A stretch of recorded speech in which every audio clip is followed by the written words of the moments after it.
looking beyond the status quo and limiting your options to either diplomacy, which has failed, and conflict, military intervention, which is not desirable.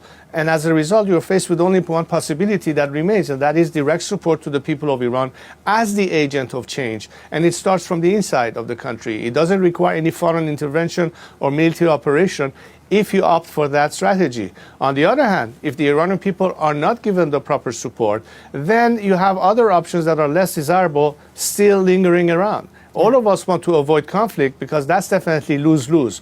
I honestly believe that the only win-win solution for the world and the Iranian people at the same time is to get rid of this regime. So there has to be ultimately a decision made about regime change. Why do I say that?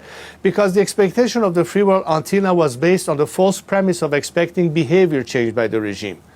And behavior cannot change for this regime because in its DNA, it is what it is. They're not about to change face. You cannot turn a wolf into a sheep. You cannot redesign and genetically change that. That won't ever happen. So therefore, rather than lingering on expecting that attitude to a behavior to change, the solution is the regime itself has to no longer be there. So regime change ought to be the final solution. That's what the people of Iran are crying for.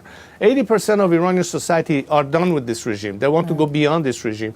I hope the world acknowledges that this is ultimately the desire of freedom-seeking Iranians and to be supportive of that and be on the right side of history.